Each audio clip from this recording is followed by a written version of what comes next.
Welcome back to the Racial Draft Podcast. I am your host, Michael Terrell Ford III, joined by my regular, sometimes semi-regular co-host, Marky.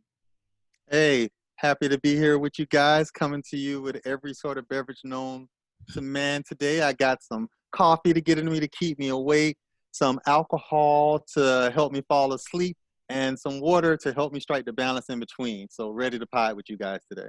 I'm with that, and I am joined by, or we're sponsored by rum mixed with grape ginger ale.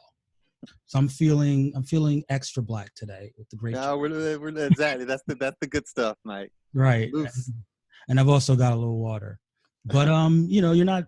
I'm sure the listeners aren't here exactly to talk about or listen to our beverage choices. They're also here to find out about the 12th round of the racial draft. And they So have a lot to be excited about, right, Mike? All polls this week.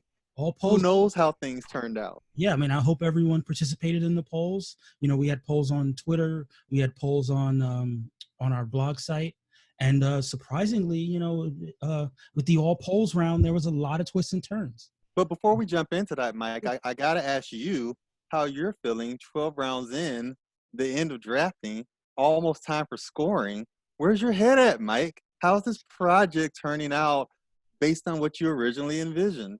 So I gotta admit, it's not exactly what I envisioned.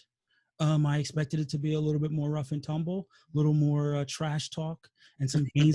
There has been some gamesmanship, with regards to the different racial delegations. I definitely think that with the introduction of the polls and the head-to-head polls and the campaigning, I would have liked to see a little bit more of that in the earlier rounds rather than just the last rounds. But I definitely think that there was a lot more creativity in terms of recontextualizing these characters. I guess I imagined a little bit more of people picking the characters based on their existing characteristics and then sort of almost in a humorous way being like, well, this character is a perfect fit for our racial group because of this stereotyped characteristic, things like that. I mean, I think I love it. I love the creativity that some of the captains, went in for. But maybe it was somewhat intimidating, I guess, for some of the other captains in terms of creating backstories that or explanations that measured up to the more creative ones. So we're gonna see about how we can tweak that a little bit in the future seasons. But I'm really happy with the way the season went. I'm the mix of the creativity and the strategery, and I am really looking forward to the FCL Fantasy Comics League. Shout out to them. Aspect of it. Actually, now that these teams have been selected, seeing what these characters are going to do for their respective delegations, the points that they'll score, and the storylines that they'll be involved in. And I'm hoping that the captains, now that it's almost pure competition, hoping to see those competitive juices flow. Well, I know it's been amazing for me to watch the art of storytelling that's been involved with this. That's been a beautiful thing to watch it grow and evolve every week. And I'm excited to see what happens with that as we get into the scoring aspect. Now, has that made you want to go into the various Wikipedia pages and research these characters, if only to hear what us nerds are talking about? A lot of times I feel like what happens to me is it helps me recall a lost memory from my childhood, Okay. back when I did know more things. So it's sort of like my brain is just picking up old pieces that it lost to the sea of time. Got it. Yeah, I mean, even though I've done a lot of the reading and I know a lot about these characters, it's definitely made me want to dive in to both the past stories and the upcoming stories, and especially with regard to the DC characters. I'm really kind of looking forward to going in, full bore into learning about these characters and how sort of strong they are. Well, apparently I can do a deeper dive on DC, right, Mike? It's going to HBO Max soon, the DC universe, right? So I'll be able to watch that, I guess, finally. Well, we shall see. We shall see what happens on that respect when it comes to adaptations. We are joined by some drop-ins, and that's cool. Double plot twist. Yeah, some of our legacy members. This is now as good a time as any to plug our Patreon. We have a Patreon. It's our Patreon slash racial underscore draft underscore podcast. And you too can be a part of our podcast through Patreon. You can join us. You can kick it with us on the podcast at a different Patreon level. You can just listening on the show. You can maybe even select a topic for us to discuss. So there are various levels on the Patreon, and we'd love to get your assistance. And guys, if you give us a review, well, even if you don't do the Patreon or anything like that, if you give us a review, that really helps the show. So commercials gonna end. I know people hate commercials in podcast form or in television form, but we love a review, and that's it for the plug from me. And well, now's as good a time to say hey to our drop-ins. Our first drop-in is Randy. Say what up. Hi. Hey, Randy, welcome back. Thank you. Thank you for having me. And we're also joined by one of the co-captains of the Native American delegation, Joaquin. Hello, how you guys doing? Hey, in the house. Pleasure. So we haven't even dived into the 12th round yet. So it's perfect. But before we do, go pick by pick, let us know what your impressions were about the 12th round in general. Randy, especially you, because you're a little bit unbiased being non-captain. I feel so seen this round. I don't even know how to like express. I'm so excited. I'm so happy for Yeah, I mean, you all draft long. choices. One of the choices, actually one of the choices. No, I just was saying one of the choices was actually one that had come to mind before we even had the racial draft podcast. So I was like, oh my gosh, this is so great. So I'm feeling like a celebrity right now. That's cool. What about you, Joaquin, as one of the captains? How do you feel that the 12th round went? I thought it was very very interesting. I kind of had a feeling who the fans were going to pick for the Native American delegation, and I was telling May, I was like, I think I know who they're going to pick. I have a feeling, but yeah, I thought some of a lot of the picks actually. A couple of which I really wasn't familiar with, but I did like some of the picks, and I'm really eager to hear their backstory. And also, it's good to have a non-captain on the podcast here to get his non-biased opinion. Oh yeah, for sure. And yeah, I mean, now's as good a time as any to sort of dive in. We can start with by far the closest of our polls. That would have been the Latinx delegation, where it really came down to Jane Foster and John Constantine, neck and neck back all week long. And it ended up being decided by one vote. Initially, I thought it was one vote for John Constantine, but then I had to go back and check the secondary poll. And yeah, Mike, you've created a little bit of a scandal here, a little bit of a conspiracy. Well, trying to get that Jane Foster pick in there. What's going on? I mean, that's why I had to post the screenshot of the second poll to let people know that there was no 2000 shenanigans, Bush v. Gore. Oh, the election results out. I know. It was not one of my finer moments as one of the people running it, but I think that there was a lot of positivity towards Jane Foster, even among the people who supported John Constantine. S was on last week, and she talked a lot about how important that pick was for her in terms of Jane being reimagined as a trans woman, in addition to being a Latinx woman. And I thought that with a character like Thor, and then now Valkyrie, who's Valkyrie, of course, is traditionally a member of the LGBT community anyway.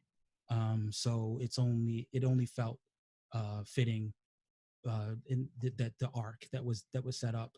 I thought it fit quite well with Jane Foster, and I think it was surprising that I guess people just like John Constantine, that there was such a strong contingent in support of it. I But mean, I'm not gonna lie. I was sort of rooting for Constantine here. I love that character. I okay. would have loved As to have was seen I. a backstory on that character. What about you, Randy? What were your thoughts on how the Latinx poll Well, went?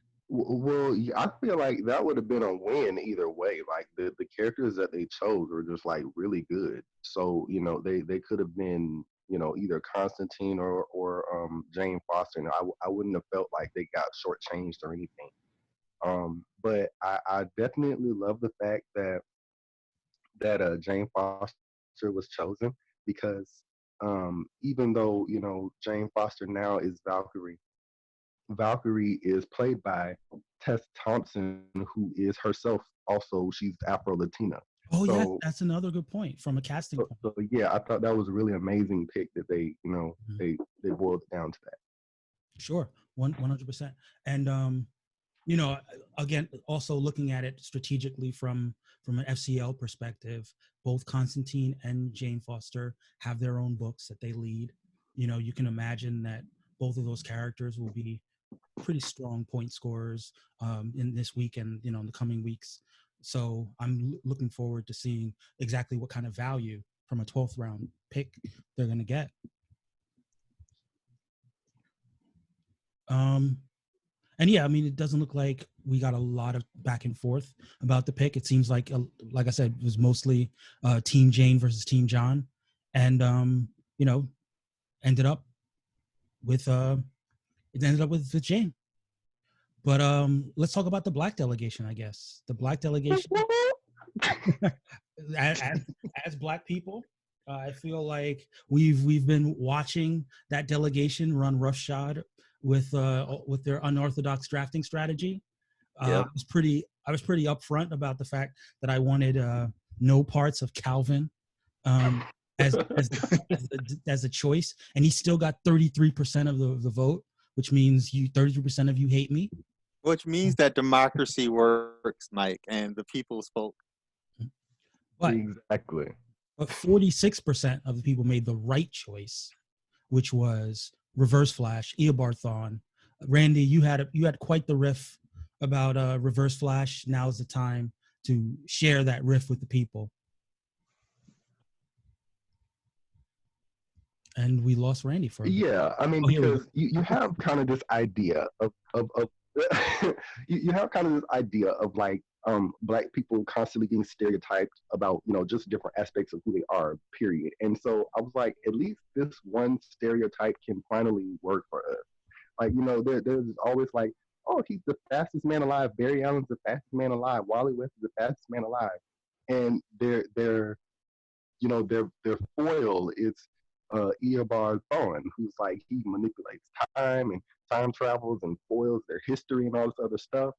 And it's kind of amazing that at least you can say, if he's going to be a black character, then at least you can kind of have a little bit of fun with it and be like, okay, well he's a hotep. He's like that's why he created his own separate time force. I don't want to use the I don't want to to use use the white man's speed force. Yeah. Create your own. That's what they always say. Create your own. Create his own speed force. It was so much fun. It really was. Yeah, and I mean, I've joked about like the future, someone really angry from the future looking back at the past and having a chip on his shoulder and feeling like, oh yeah, this is from the 20th century, back when white people were in charge. I don't care about their timelines.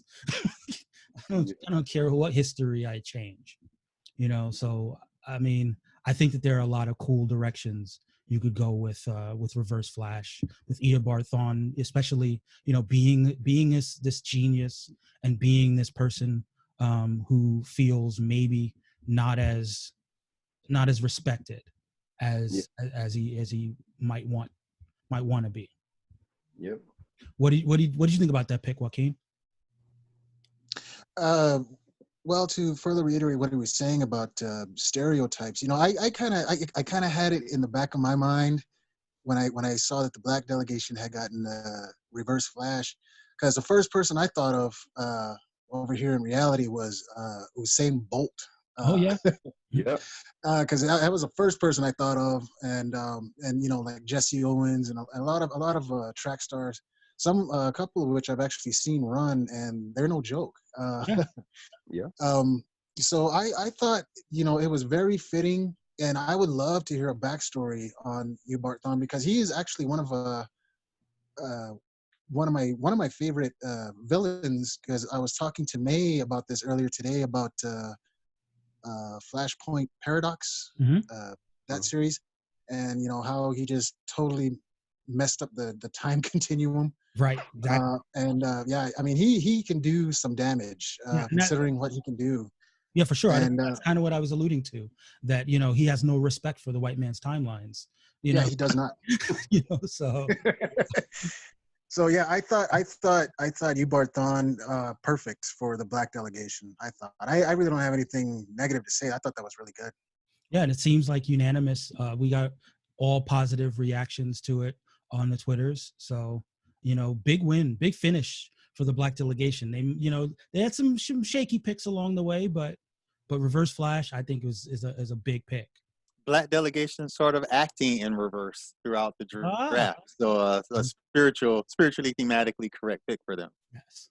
Now I do wonder, because they went very villain heavy. They went Yeah. very villain heavy from a strategic standpoint.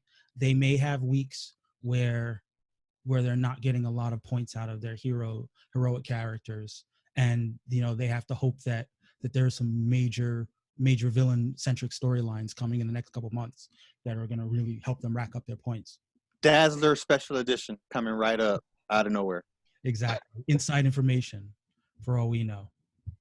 But what else? Let's see. So that brings us to the white delegation. I was hoping that Shaun would come on and speak a little bit about his pick. It was pretty chalk. Not thinking about it, it was the one character in the poll that is the one character in his poll that was white already, and that was Barbara Gordon.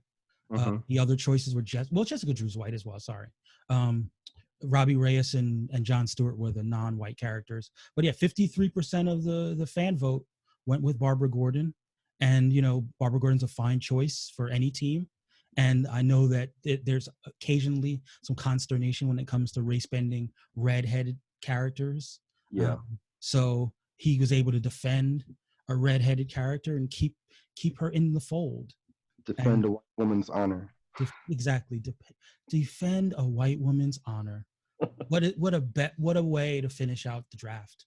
But a lot of people love Barbara Gordon. I think she's really well utilized character for the most part nowadays.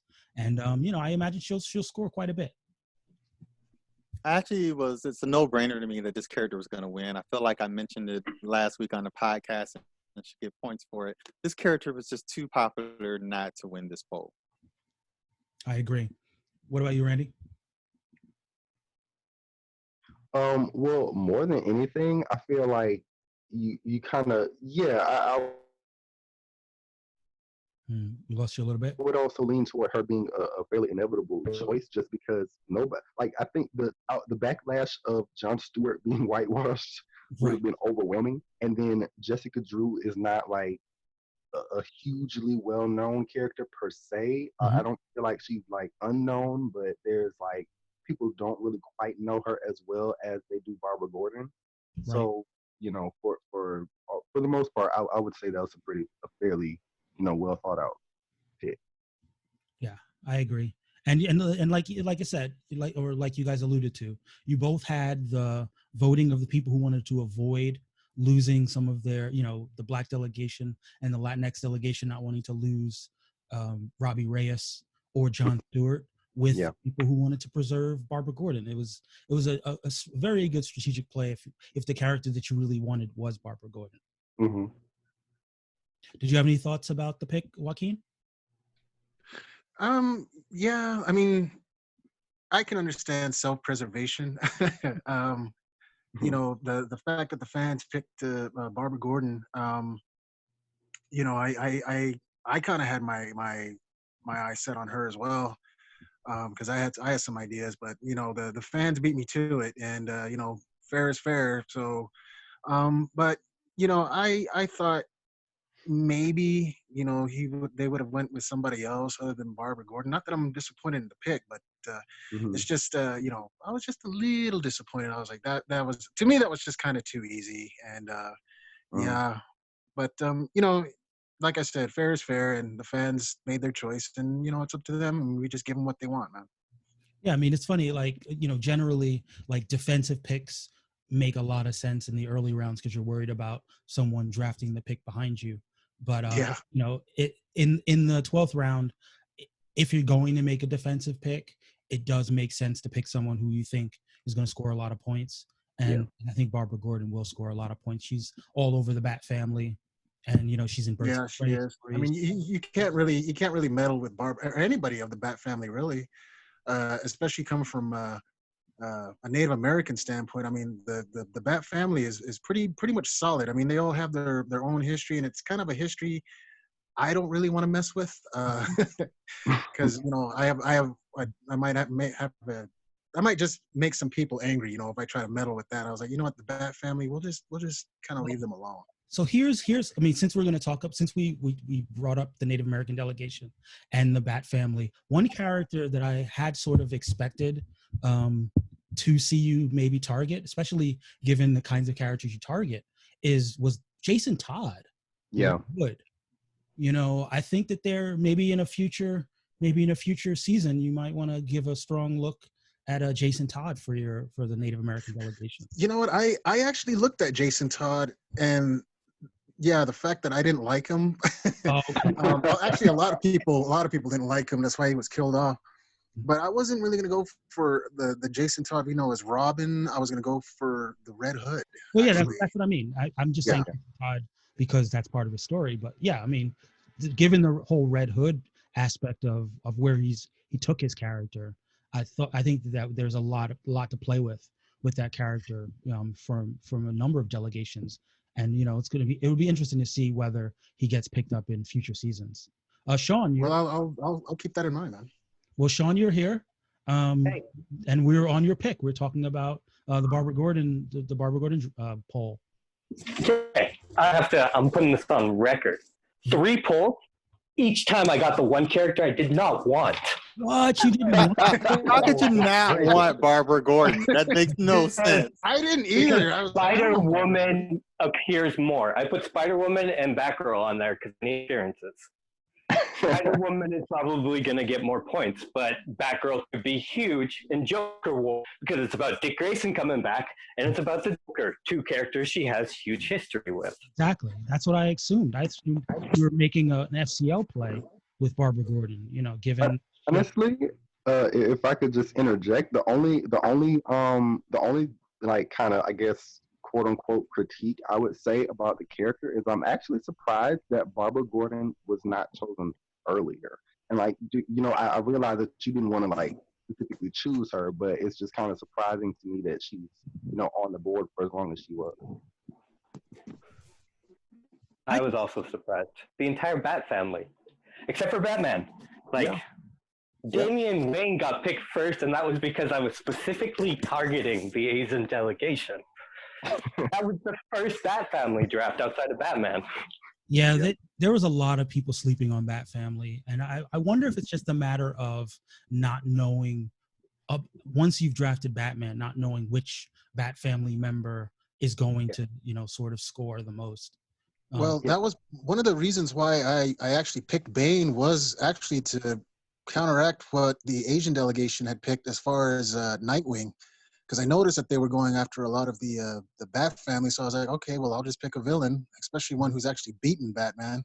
That's true. And so I said, okay, well, Bane, we'll go for him.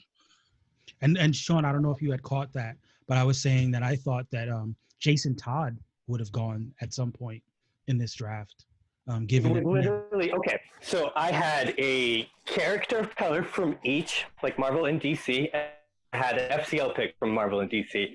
Jason Todd versus Batgirl was the decision for me. I was like, I don't know which one to go with, because both could be huge in this event. Again, Jason Todd, Joker, Dick Grayson coming back. Huge history there. Yep. So if Jason Todd, I'm going to track Jason Todd just personally for myself this month as well. Because if he beats Batgirl, I'm gonna be pissed at myself. And don't forget that Jason Todd is also featured in Titans Together, the online title. Oh yes, He's also there too. the DC digital first Yep. comic books that come out like I don't know what day of the week, but every week apparently. And one sad thing I will say about the Bat family choices is just the fact that I noticed that even though Cassandra Cain is incredibly popular as a character, it makes perfect sense not to really select her because the DC doesn't really, they don't really have a consistent use of the character to try to, say that she's definitely going to be around in a particular series. Well, that's especially now that the Yeah. Outsiders book is ending. Yeah. Yes. And the sad thing is, she's still one of the most prominent Asian characters. Yeah. Because she's Bat Family and because she actually has a title. Yep. Yep. And I guess that's, And she's losing her title. and I guess that's a good transition to the I'm sorry, not the Asian delegation. We're skipping ahead. We're actually going to talk about the Jewish delegation and their draft. Their poll was, just so you remember, it was Rogue, Cassandra Cain, who we just talked about, Cassie Sandsmark, and Supergirl, who ended up actually winning the poll with 41% of the polling. Rogue came in second with 31%. I mean, personally, I thought that Supergirl was going to run away with it. But I'd love to hear you guys' perspective. Actually, Marky, of the characters, is Supergirl the only one that you really knew a lot about? Certainly it's the character I'm most familiar with from my layman's view of the comic book universe. And certainly hearing the list of names, I thought this character was going to get 70, 80% of the vote. So I actually was surprised it was as close as it was. Yeah, Rogue has a pretty strong following. But yeah, I thought that Supergirl would get at least half the vote. What about the other guys? Shaun, from an FCL perspective, is that a strong pick? Don't pick X-Men. X-Men are so unreliable. Sometimes they don't appear in their own comics. Sometimes they appear in its alternate reality versions of themselves, so it doesn't count. That happened last month. Like, X-Men are very unreliable. Yeah. But I think the main reason Rogue did so well is because somebody was petitioning pretty hard for her, and I think he's on this podcast. Randy, would you like to speak for yourself? I mean, honestly, I can't even explain the rationale, but something about the idea of having a Jewish Rogue is just very appealing to me. Like, I feel like that would suit her personality, and that would kind of, fit into her character of, like, feeling guilt and just like, I mean, it's a very appealing idea to have Rogue be a Jewish character. Okay.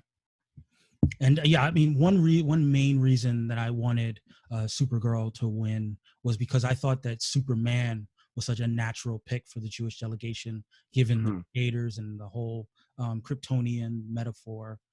So for them to sort of finally get someone from the Kryptonian background on the team just felt fair. And, obviously Supergirl is a very prominent character given the TV shows and the fact that there's a movie coming out. I just she might actually only have an appearance FCL wise because of digital comics. I don't think she has a comic book right now. I don't think she's in anything. She doesn't. Yeah, she popped up in 2 digital comics this week. I saw one of them. Well, I think there was some mention that Bendis was trying to like get her to be used more often in the Superman comic that he's writing, but I don't know for sure about that. That makes sense for Bendis. It definitely does. So, we'll see what happens. I mean, I know her book did recently end, but I think that just means that she could pop up very quickly, especially when they don't want to use Superman in anybody else's book.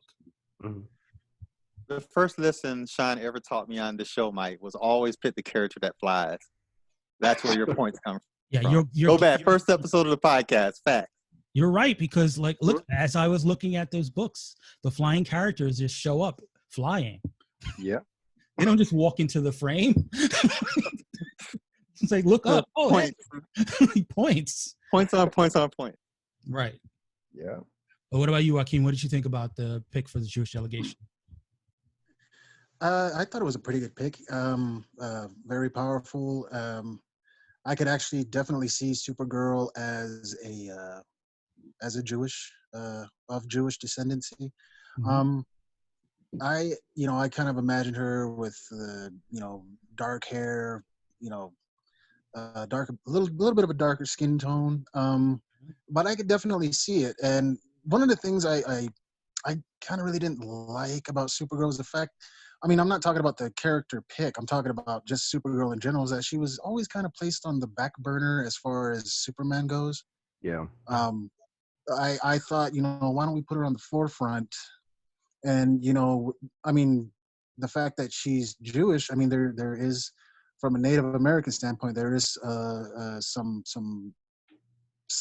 tradition there and a background, and it, I mean, because to be quite honest, May and I, we were even looking at Supergirl, and I was thinking, okay, because she brought it up, and I was like, how are we going to make that fit? But we were kind of going for like alternate universes and exploring that way. But I said, you know what? Let somebody else have Supergirl. Yeah. I think sorry to cut you off. Sorry. That's all right. No, I think one of the biggest things that hampers Supergirl's storytelling is that I feel like she's more naturally a character that should be kind of perpetually coming of age in as either a teenager or a young adult, and maybe a little bit messier and a little bit more rough around the edges. But because of Well, the yeah, fact that she's that was kind of my thing. Was the fact that she's always been called Supergirl. Like when is she going to become a Superwoman? right. I always thought that they always stuck with just the fact that like you said, she's a little bit messy, she's a little naive. Her work is a little sloppy, even though she does get the job done. But it's like she's not growing. She's still Supergirl. Like, when are we gonna get a Superwoman? Like, come on. Yeah. And that was the reason why I felt she was always placed on the back burner to Superman, because they're not allowing her to grow and to venture out on her own. I was thinking more of the lines of Superman not only being a mentor, but teaching her how to, you know, just get rid of that naivete. I mean, because even Superman, he's a little naive because he's the ultimate Boy Scout. Mm-hmm. But one of the things I enjoyed about Superman when he was coming up was that there are consequences, even if you're doing good.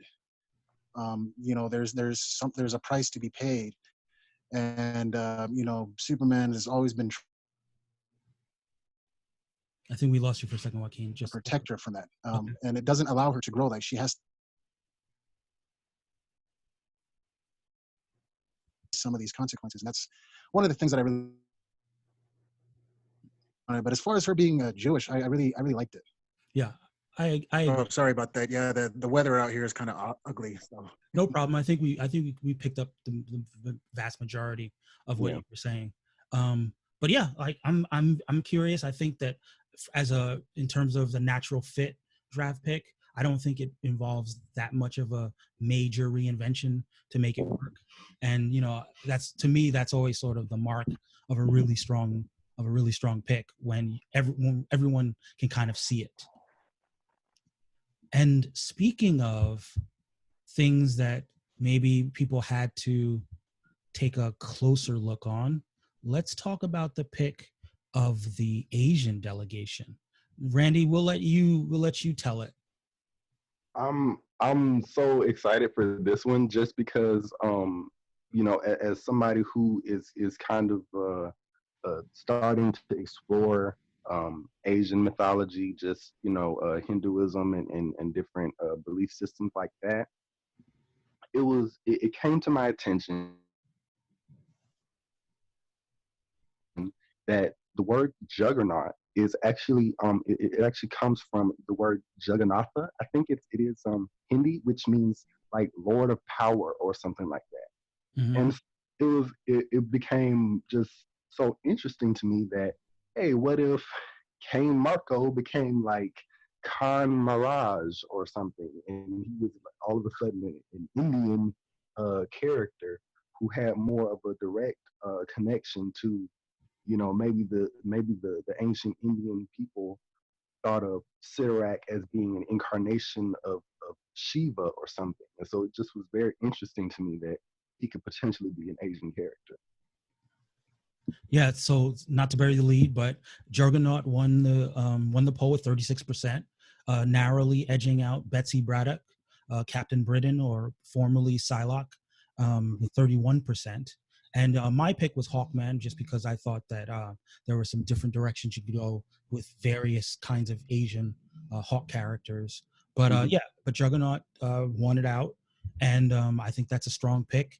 I'm very curious to see whether the Asian delegation adopts what you have proposed as a backstory. I think that they already have Charles Xavier, his half brother, in the Asian delegation, so there's already a natural storytelling tie there. And sorry, Randy, but you gotta go for the Charles story. You got the siblings on the same team. Well, yeah, I think that's totally fair. And but Shaun, just sorry. Speaking in the vein of keeping on the X, well, I just was saying, keeping it on the X theme, we have seen Betsy be Asian for long enough, so. Yeah, that would have been awful. Very happy occasion to be done with her as an X. What were you saying, Shaun? I'm sorry. That would have been awful if she had gotten drafted again. That would have been just like, I would just be like, oh, that's bad. Yeah. That's not great.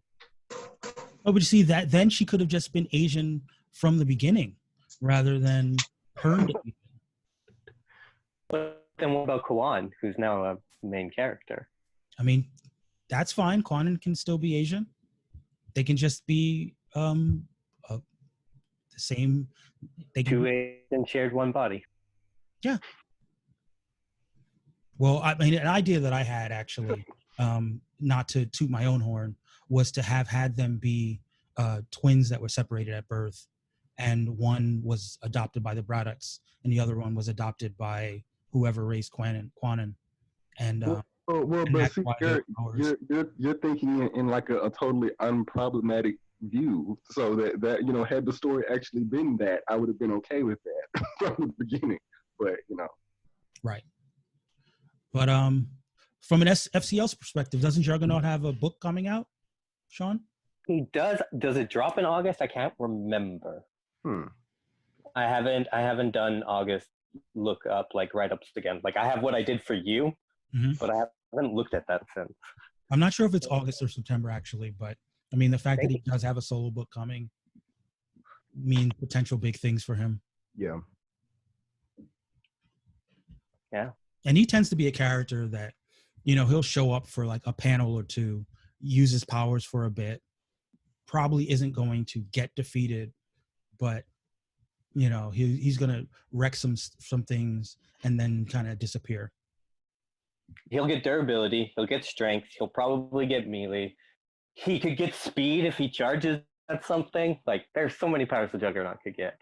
And if he kicks somebody's ass, that's a defeats antagonist. And I'm definitely down for stacking defeats antagonists. So if he kicked an entire X-Men team's ass, that'd be a good issue.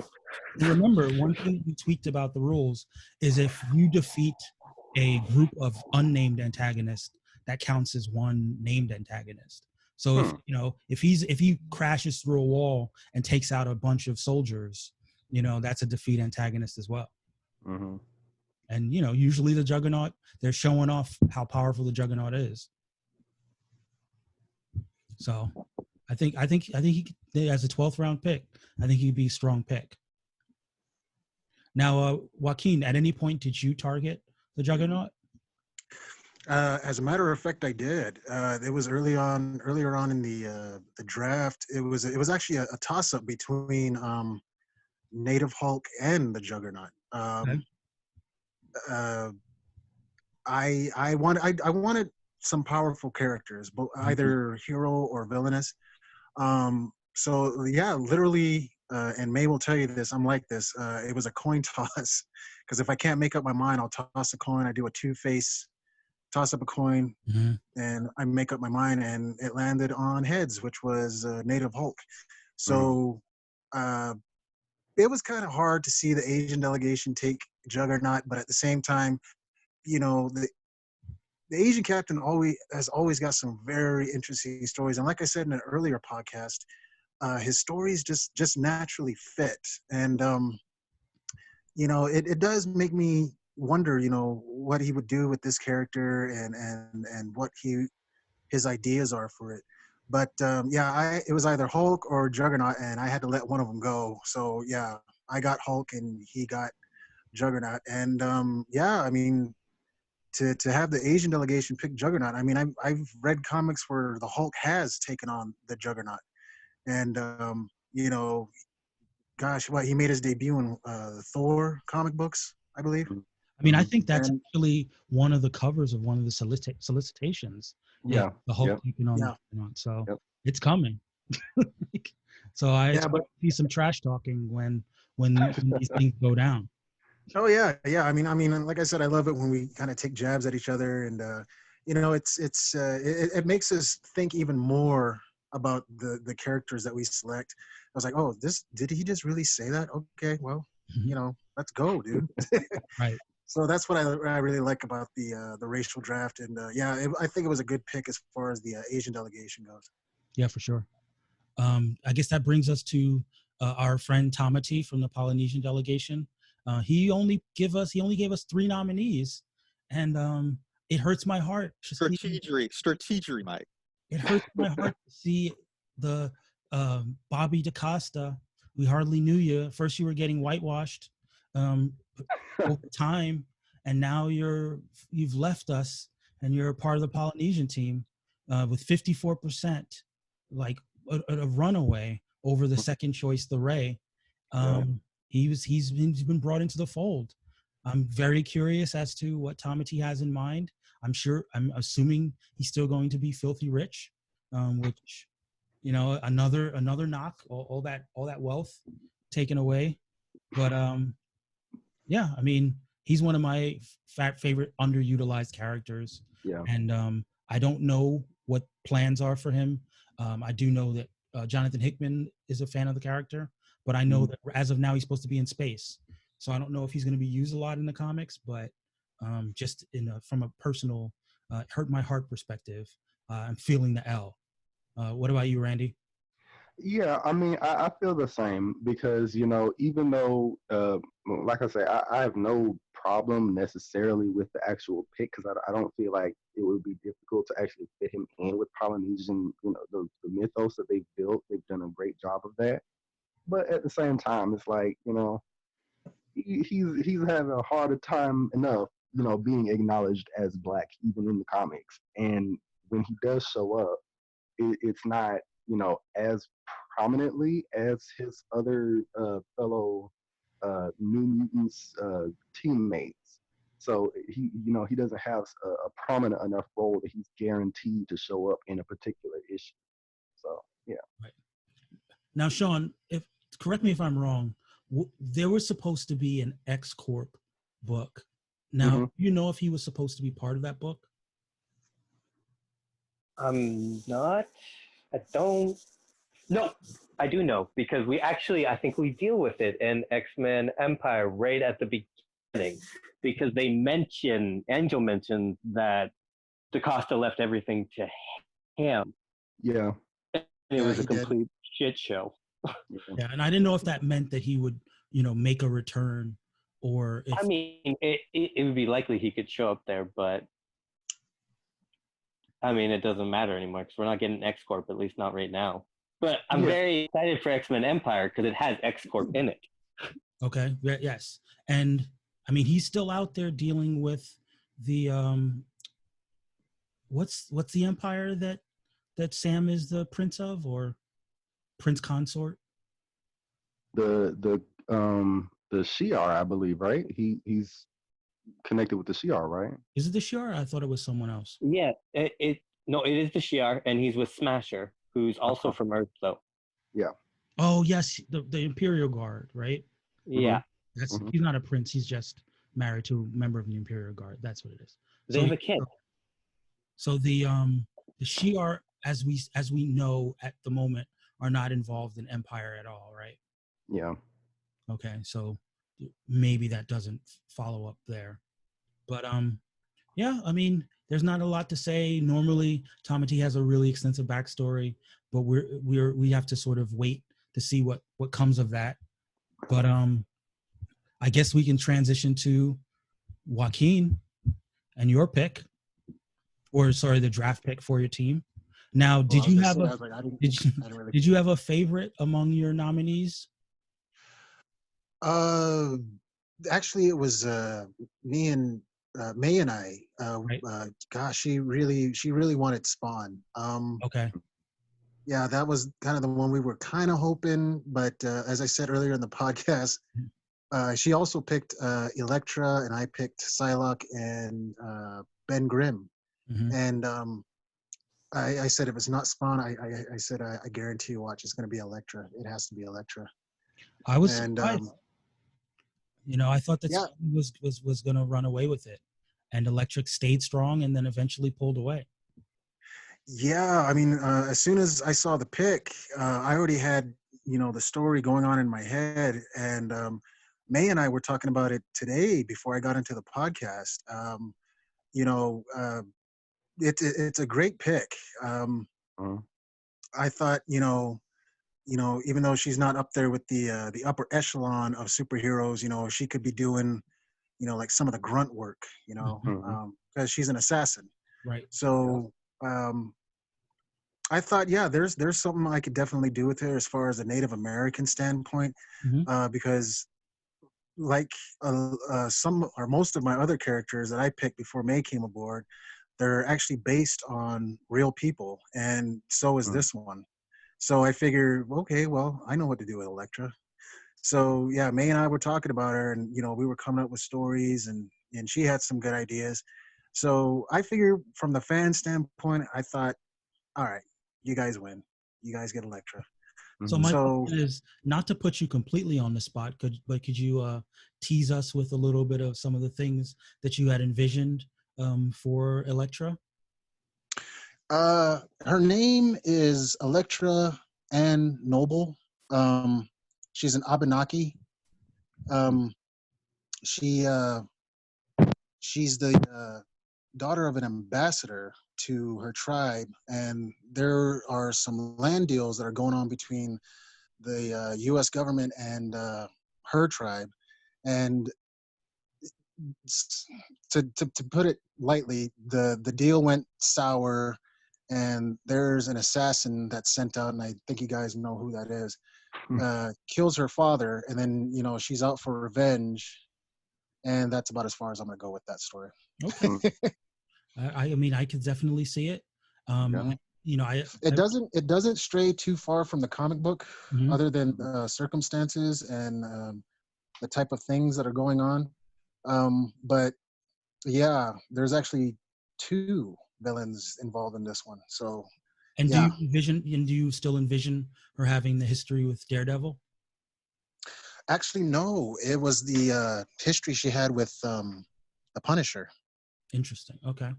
Yeah, because there was a love story there, and her brother turned out to be a terrorist, and she couldn't bring herself to uh, kill her own brother. So her boyfriend at the time, Frank Castle, he did it for her, which is pretty messed up. But yeah, it was actually the Punisher that May and I were going for. Got it. And Yeah. it does open up some doors for Daredevil, absolutely. Yeah, and the Punisher's But still part of the Native American delegation, from mhm. early on. So there's some options there as far as creativity.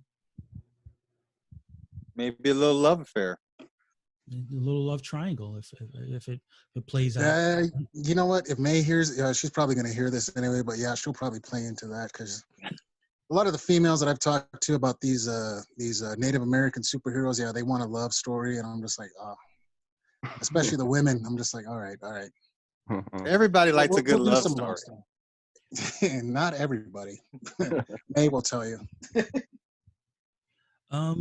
Yeah, for me, I knew that it was probably going to come down to Spawn and Elektra. I thought that Spawn was going to pull it out. But I kind of had a little bit of a dark horse pick for Psylocke.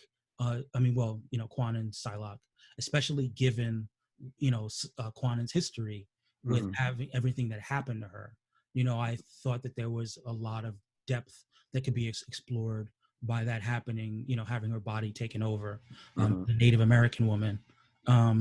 But it was not to be. But, yeah, because when we went for the Quanon angle, I was actually going to name her Quana, like the Comanche chief. And even though Quana is a guy's name, and yeah, her face does get altered. But yeah, that was one of the ones I was going for, and I already had a story for her. But yeah, it just didn't happen. And like I said, the fans wanted what they wanted, and so we gave it to them. Right. I mean, one of the cool things about what we sort of have planned is that when we come back with season 2, we'll have had all of our teams would have had a season under our belt, and we'll have an idea of maybe whether we want to bring back the same characters or pull in some new characters with different backstories. So I was proposing the trade should happen there. If you want to trade characters, it should happen at the start of season 2. So this is a good time to talk about it. I mean, granted, we only have 2 captains here, but I'm a big proponent of, because I want to potentially add delegations, if they're available, not having keeper characters, but we can talk about it. We can talk about it. Yeah, I thought you were gonna lock people out from any repeat. No, I'm not gonna. I don't think I want to do that, because I still want there to be the element of given knowing, this is almost like the fantasy football aspect. Once you know who the big scorers are in a season, it informs your later choices. Right. The new strategy might be to sort of target these sort of high scorers. Still, what were you saying, Shaun? I could just interject here real quick. I just was saying I had kind of 2 thoughts here, and one of which was I'm happy that Elektra was chosen, because I believe that Savage Avengers is still going on. Oh yes, I forgot about Savage Avengers. Yeah, so I am happy about her being chosen, because I feel like she will be scoring well. But I also had a question in terms of appearances outside of comics. Do those count? Because Spawn is supposed to have a movie coming up. So yeah, as of now, we haven't figured out how to do any kind of scoring for adaptations. Okay. In part because there was a Native American Spawn toy that May and I actually found, that we were going to give to Eli, and he had on the whole headdress and he actually had the markings. Yeah, there's actually a Native American Spawn, so we thought maybe we could give that to Eli, and Oh, you see, you should have lobbied that. You should have sent that to me to try to tip the scales. I think a lot of people. Yeah, I mean, May brought up all these ideas of having a Sundance, which is a very powerful and very painful dance, and the idea that she had was the fact that the spirit, because whenever you do the Sundance, you're waiting for a vision, and the vision that came to him, because his heart was kind of broken because he lost his wife. His heart is tainted, and it twists the ceremony, and he becomes not just pure evil, but he's a person of like real dark justice, and yeah, I mean I can still send you the pic just for you to look at it, but yeah, it looked really good, and I had no idea there was a Native American Spawn, but I saw the picture and I said, this is perfect. So whenever we saw the picture, we were just like, May was just like, we got to go with Spawn. I was like, okay, we'll go with Spawn. I mean, I feel like the people love picks. If you would have shared the pick might have given Spawn the extra, handful of votes he might have needed to come out on top. But listen, second season, everything's possible. Yeah, second season. Yep. And finishing out the the picks for the 12th round was the multiracial team. Unfortunately, Kia had some issues, and we had to call in a ringer.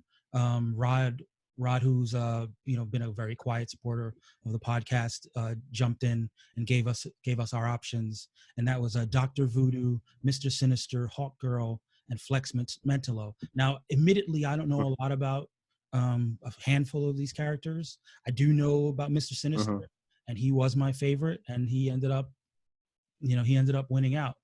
What were your thoughts about the Mr. Sinister pick? Randy, I'll start with you.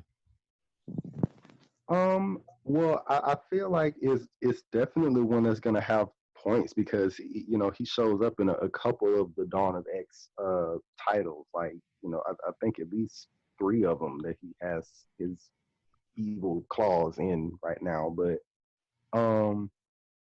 I feel like at the same time, that's kind of what brings up my question about the live action adaptations, because Flex Mentalo really is not showing up anywhere except on Doom Patrol, right. And his appearance in the comics, they just recently ended Weight of the World for Doom Patrol, so I don't know if he's going to show up anywhere else anytime soon. Right. So yeah, he would have been a tough pick if they ended up with him, because I did a little background on that too, and it didn't look like he had a book coming up. And even Hawk Girl, but given that there are 2 Hawk Girls right now in the DC universe, it's hard to know, and Shaun can probably give me some more insight into that.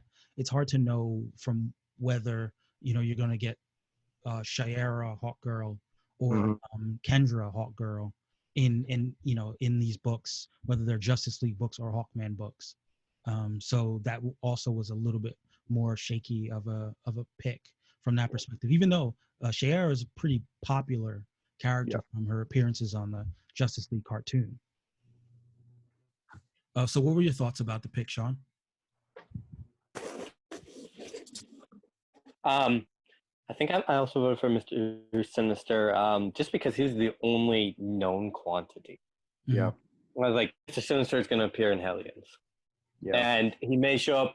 The Quiet Council, if you're gonna pick mutants, pick the Quiet Council right now. Yeah. Quiet Council, they show up, they do some business, they get points for that, and they do that in almost every single fucking book. So you're getting little 2 points here and there, here and there, here and there, here and there, just by them showing up and being on the Quiet Council. Across multiple titles, Now they're the only reliable. I have a question about how Sinister is scored. He does a lot of like weird clone things. Does that fall under his powers? I would like to say that they do. Because the more of an enemy that you have, the more confusing it can be, especially if these clones don't think the same as the original makeup, if you know what I mean. Mm-hmm. Because clones are able to learn. Wait, hold on, Shaun. Shaun has the FCL perspective. How have you been handling that? The argument is there. I don't think it's really come up much. I mean, sometimes with Multiple Man, but Multiple Man hasn't been around for a while, and we changed our stance on what creature kind of meant since then. Because, like, for our arrows, we don't do trick arrows anymore. If an arrow is used for an explosive, if it's an explosive arrow, you would get arrow and explosive. You would get both. Okay. Right. So the argument could be made for not necessarily getting creature for Mr. Sinister, but instead what the creature does, which is his dupe, what it does, he would get points for that instead of getting creature. Okay. I think that would be the argument to be made there. And I mean, I feel like we've talked about how, like, outsmarting a character, the fact that he does a lot of machinations. Deception. Right, deception. You would get points for deception. My question is, like, is that just, I guess, kind of manipulate, because he does a lot of, like, genetic manipulation type stuff. So would it be just in terms of some... So when it comes to clones, and we've come up with this problem, it came up with Mr. Fantastic. versus he was making the rocket at the beginning of the Fantastic Four relaunch or whatever storyline into it. I was like, so if he's building it, what is that? And he was like, tech, I guess. And I was like, so if he's designing it, intellect. So if he's creating the idea or like designing the clones, he would get an intellect. He's using his intellect to do that. And if he designed them, like created them, that is tech. He is crafting them through technology. So those would be the points at play in that situation. Okay. But if a clone were to just appear that he created, sort of deceptively, surreptitiously, rather, or if I remember there was a lot of speculation with what's happening with the resurrection protocols in the X-Men, that he's somehow manipulating the resurrection protocols. Right. Until that is revealed retroactively, like we couldn't change, like we don't know that, so you can't give him points for that. If it was revealed from that point on, maybe, but I don't know. That would be very complicated to deal with. That would be a deal with when it came up kind of problem. Yeah, that'd be a ton of points, or like we would have to cap that somehow. Like you gotta happen next week for each character.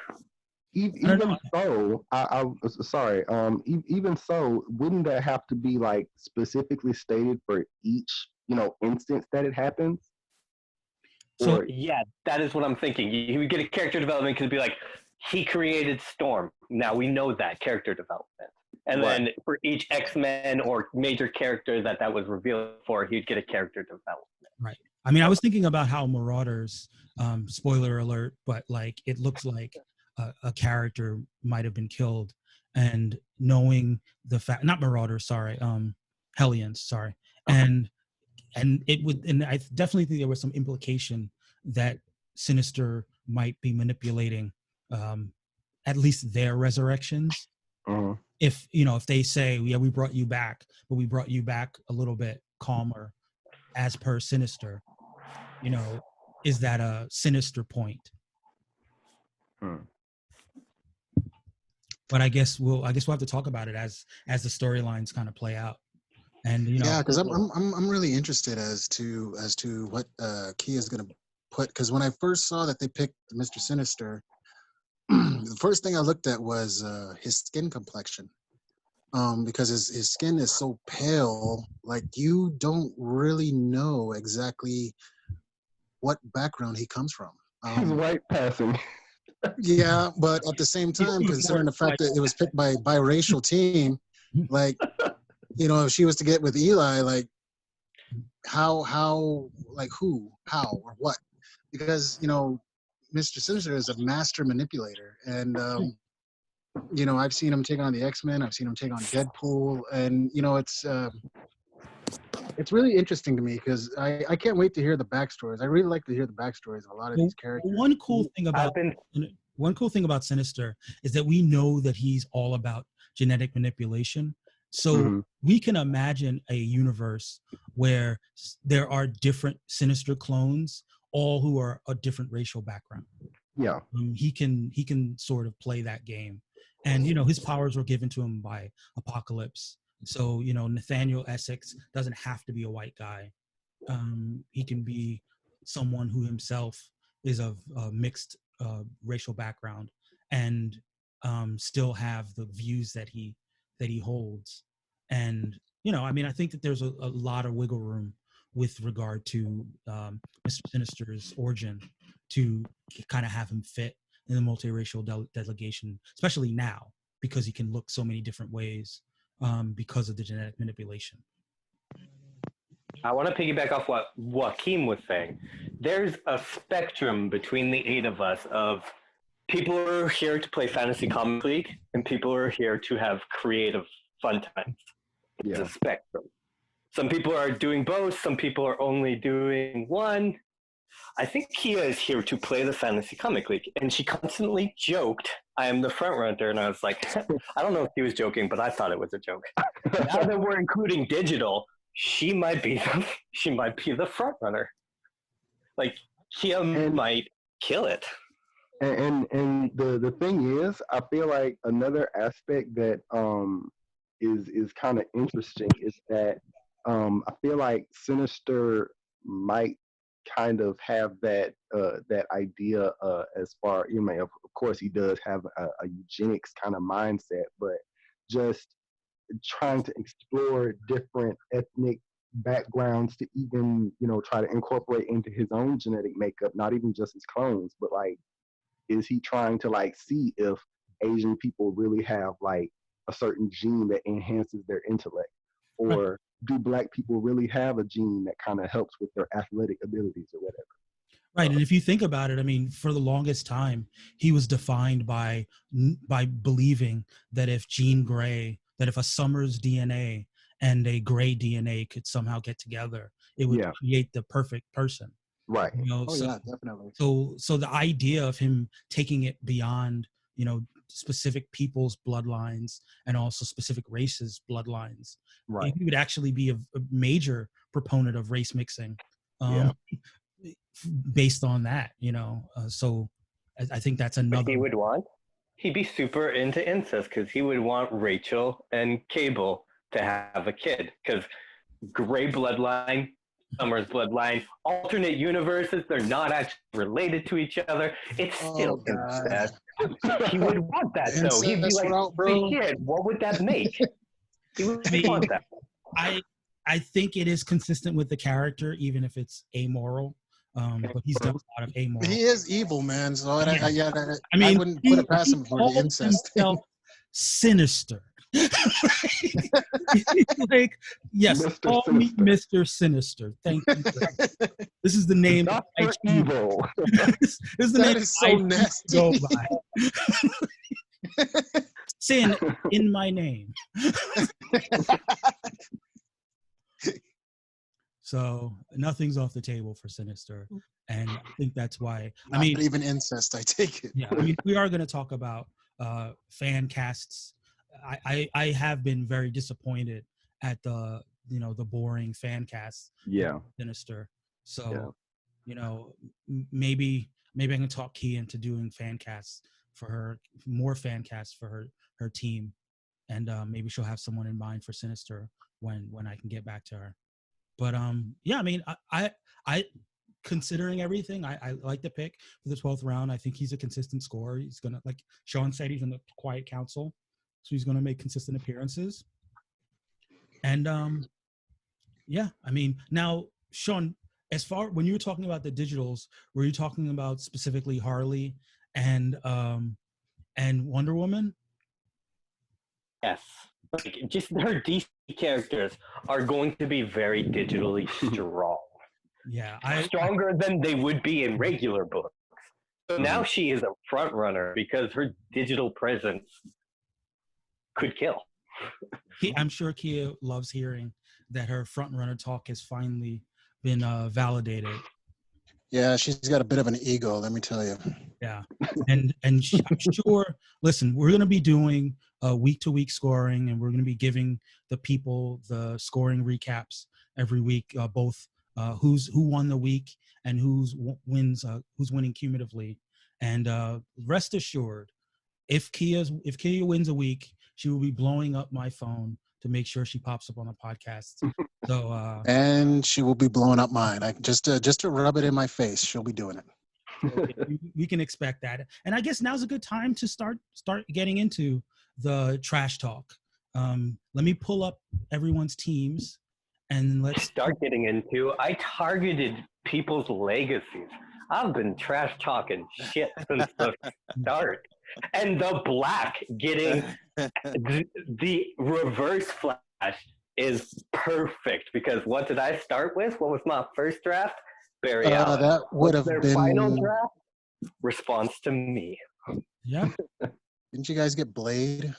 Yeah, you started it. You started Blade was second round. Yeah, that was we weren't ready for that.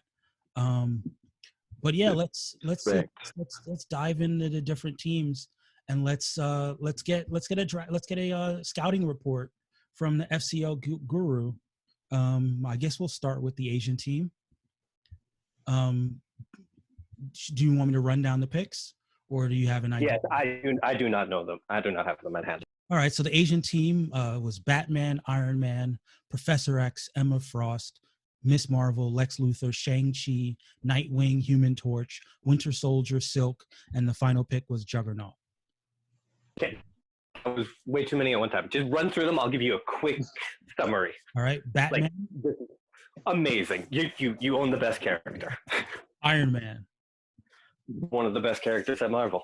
Professor X, On the Quiet Council. Emma Frost, On the Quiet Council. Ms. Marvel, Arguably one of the most prominent teams. Lex Luthor,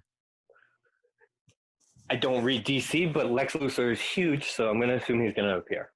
Shang-Chi, Get in the comic. I think it's dropping next month. If not, September. Nightwing, Huge pick. Human Torch, Empire is huge. Fantastic Four is huge. That's like he's got both Iron Man and Human Torch. He's got both sides of Empire. yeah, Winter Soldier.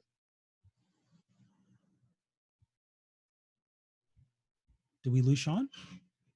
I think we lost Shaun for a second. Let's see if he comes back. You probably lost him because you gave him too much work, Mike. He's only one man. I'm just laughing at the fact that you mentioned Dick Grayson and he responded huge. Nice. What would this podcast be without at least 5 minutes of salacious material? All right, so we'll give Shaun some time to come back to us. But yeah, I mean, I guess we can all talk about our overall assessments of team by team. I know what I want to see. I have an overall assessment of the draft. I think I'm in this for the bad beats, Mike. The poker beats. Where you're ahead of the turn and you get destroyed at the river. I want to see the narrative teams come out of nowhere and defeat the teams playing for points. That's my vision for this thing. I want to see up be down and left be right. Substance over shine. Shaun, are you back? I am back. So we were a Winter Soldier. Weakest pick by far. Okay. Silk. Silk. You know what? I take it back. Winter Soldier's going to appear. So probably isn't. Silk's got a book coming out, isn't she? Got a book coming out. Not going to appear this month. Oh nope. She's Amazing Spider-Man. She's having nightmares and Peter Parker is in them.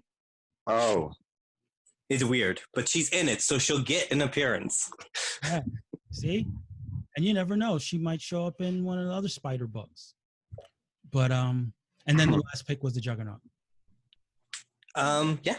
Those last three, not as strong as the first 9, but could still all pull through and get points. Yeah. So what's your overall assessment of the team? Let's say on a scale of 1. The team to beat, that first 9 is just gonna kill it. I mean, Batman on his own is really like 2 picks in 1. It's really not. Batman alone is probably gonna beat some teams. Yeah, that's just a given, man. So DC. So let's talk about the black delegation. We're gonna go pick by pick, and we'll leave it to you to give an overall assessment. Domino. Okay. Dazzler. Ooh, meh, maybe. Galactus. Strong chance. I think he's about to die. Okay. Joker. They're probably strongest pick. Invincible. Doesn't have a book out right now. Next. Doom.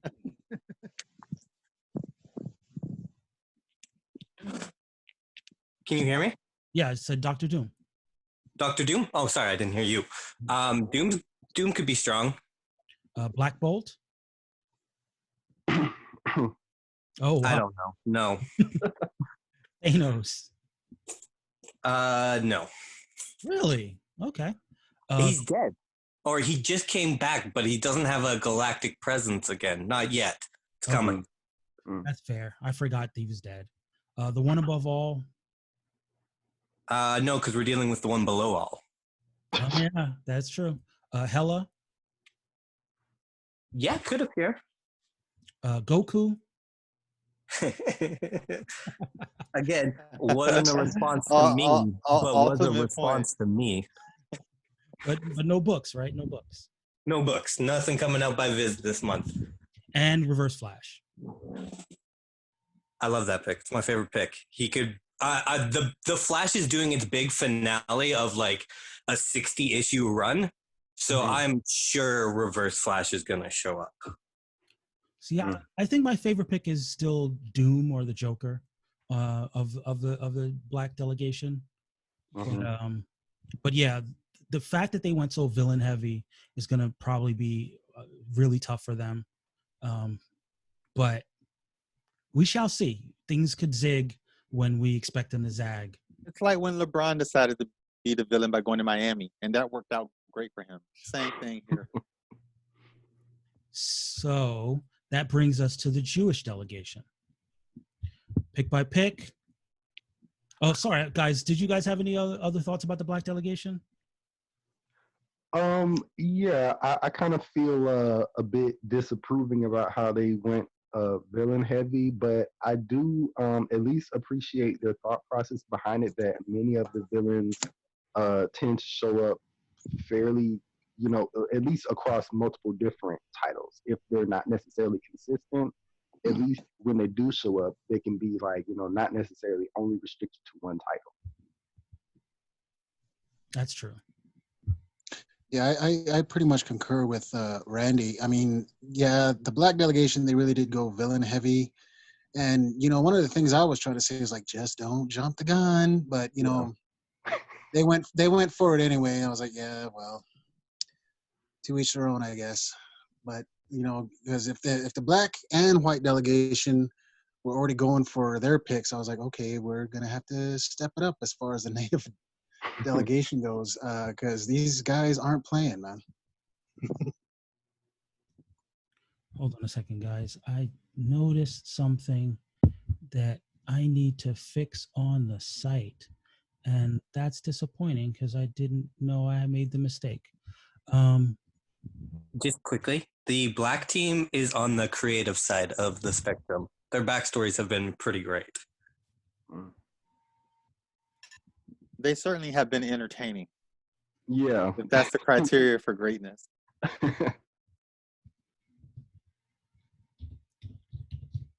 Great and good rarely exist in the same team. I've All right, sorry. stories behind them, if nothing else, like Thanos and Hela, and now Eobard and Thawne. Those are kind of the ones that stick out as kind of the more entertaining ones for me. All right, so here's the Jewish delegation.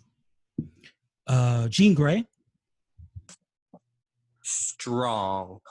Yeah. Iron Fist. Could appear because he just got his ass kicked in Avengers. That's true. Yeah, he did. She-Hulk. Strong. The Engineer from the Authority. I'm going to go with no. All right. Spectrum. Strong, because she has Strike Force, and she also appears in other things like Captain Marvel. Right. I believe Strike Force is ending, either it's ending or it just ended. Is ending. I'm getting one issue out of it, and like 3 members of my team are on it. Yeah. Here's a sleeper of sleeper. Moon Knight. Yeah, he's probably going to do good. I mean, just in Avengers alone, he's going to get strong appearances. Yep. Yeah. If she had Moon Knight at the time, like 2 issues ago, that would have been a ridiculous amount of. How many points does Moon Knight score in that issue? I think he swept the board, which is when you get all your power, like you get powers represented, and you get all the other categories.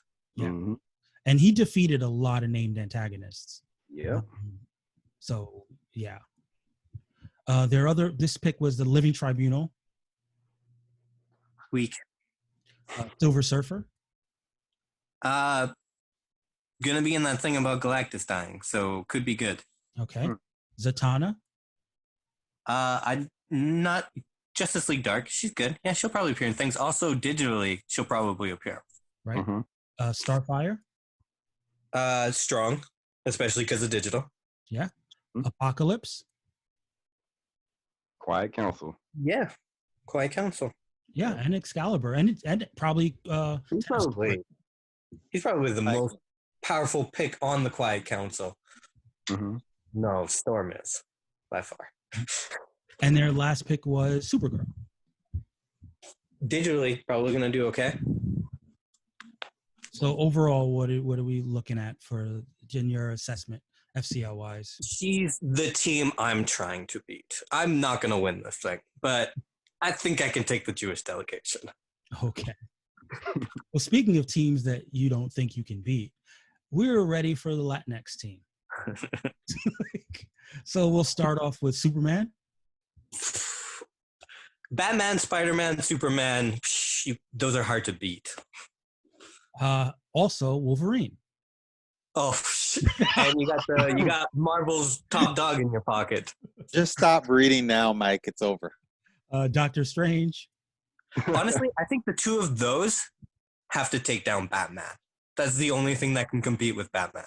Doctor Strange is the second top best scoring character in the Fantasy Comic League of 2020 so far. All right, so that's three big guns. Thor, yeah, another big gun. Yeah. Black Panther. Another big gun. Shazam. Cause digital, probably gonna do well. Sue Storm. Big gun. Empire. Miles Morales. Probably the weakest character so far, but not a bad character. Still a really good draft. Yeah, I feel like their weakest character would be a like top tier character on some of the other teams. Mm-hmm. Death. Looking at you, multiracial team. I don't think Death is going to appear. Yeah, I agree. Aquaman. Strong pick. Wait, is he on the Justice League right now? I think he's one of those like he shares it. With Mara. Yeah. Then he has a solo book as well. He alternates with Mira. Yep. Yeah. And he probably has digital titles. Mm-hmm. I think he does have a digital title, right? Yeah, he has Deep Tides, I think it is, or something like that. Yeah, something like that. Kyle Rayner is probably their weakest pick, right? No, Death. Kyle Rayner has the potential to show up. He is still a Green Lantern. Fair. Yeah. Okay. Yeah. But then there's Jane Foster. Another like not bad pick. Like for your 12th pick and one people picked for you, you did pretty good. Yeah. So that was the Latinx team. What's that on a scale of 1 to 10? Latinx versus Asian team. That's where it's at. I'm interested to see that battle go down. Yeah, me too. And next up is the multiracial team. This should be quick. I don't know, man. You guys have been sleeping on Kia, but listen to these picks. Captain America. Strong. Wonder Woman. Really strong. Magneto. Yeah. Strong. Right. He's having a huge month next month. He's leading the event tie-in.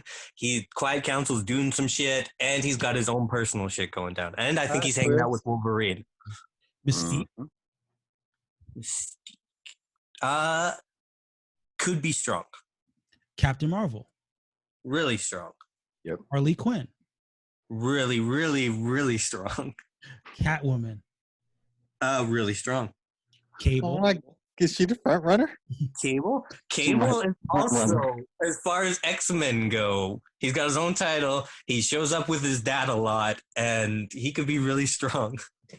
Cyclops. He leads the X-Men in battle. He doesn't get a lot of points when he shows up, but he's going to show up. Yeah. Hal Jordan. I don't know enough about the Green Lantern, but I'm jealous she got a Green Lantern. Deadpool. Not incredibly strong, but still pretty good contender. He used to be like number 1, number 2, and now he's like in the top 10. All right. And Mr. Sinister. Could be a strong contender. Is that an A? Yeah. Did she just get an A? Yeah. I mean, if not a 9, guys. I have not seen a particularly like standout bad choice. Yeah, that's what I'm saying. Yeah. Don't sleep on the multiracial team. Yeah. It's now a Especially- three-way fight Especially with for the DC top. Digital. Especially Oh. with DC Digital. Harley Quinn. Yeah, Harley Quinn digitally, I think she's got like 2 different digital series coming out, and I think one of them is almost releasing weekly. And I'm like, oh, Harley Quinn's gonna kill us all. Not to mention the Birds of Prey book that she's in. Yeah. Oh, yeah. I Harley wasn't Quinn. just asleep on that team. I was in a coma about it. We all were. It's amazing. Because it's very easy to kind of get wrapped up in the fact that a number of the teams have really put a lot of effort into the backstories, and so like we're kind of like starry-eyed at their stories, and it's like it's really great, but that's definitely a strategic. We kind of overlooked just the fact that she was kind of saying that she's the front runner, but she's not wrong. Yeah. Oh, here's Kia is the far left on the spectrum, and the black delegation is the far right. And most of us exist in the middle. Exactly. that is true. And here's Joaquin's team. Sadly. Spider-Man? Yeah. Boom. Best character in Marvel. Yeah, he's everywhere. Like Yeah. I'm reading Marvel books and I'm like, wait a second. You're not supposed to be here. Like, I love Spider-Man, but people who hate Peter Parker, I get it. Yeah. I love Peter Parker. He's my favorite character, so I'm happy. It's just that he's not on a team that I'm like, he's not on the black team. So, but okay. Then there's the Punisher. I don't know. I think the Punisher series he was about to get, it was written by Warren Ellis and it got pulled. Oh, I believe so, yeah. So that might have just handicapped the Punisher completely. But he might appear in other things. I think he's appearing in the Scream book that is ending this month, if it has not already ended. If I could just ask another question. Sure. What about when they release when they release like collections or omnibus or something like that? Does that count too? No, it's got to be current Okay. events. Don't make me buy omnibuses, guys. Man up, mate. And there's also the Crow. I don't think will appear. Yeah, I don't. Johnny plays Ghost Rider. Johnny Blaze? Okay, so I was going through the database last night, and I thought Robbie Reyes... I've been wanting to call him Robbie Reese all week because I wanted to have him. Robbie Reyes, I thought would be the top of the 3 Ghost Riders. Johnny Blaze, Daniel Ketch, Robbie Reyes. Mm-hmm. He's at the bottom. He's number 91 in the charts right now, and Johnny Blaze is number 38. So I guess he's the best Ghost Rider. Congratulations. Thank you. Then there's the Hulk.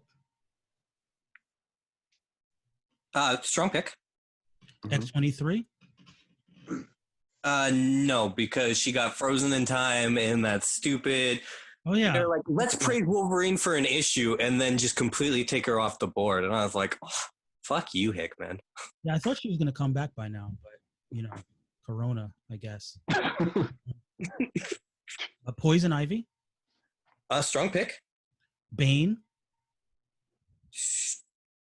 I don't know. I don't think so because Joker War is going on right now, so I don't think Bane's gonna get his time in the light. Yeah, I feel like during the Tom King run. It's the Bane thing though, right? So he already had his kind of big arc. Right, that's what I'm saying. The Tom King run was really Bane heavy, and it seems like what's his name, Tinian is going Joker heavy for now. Mm-hmm. So he might be in a little bit of a decline for a little bit. Carnage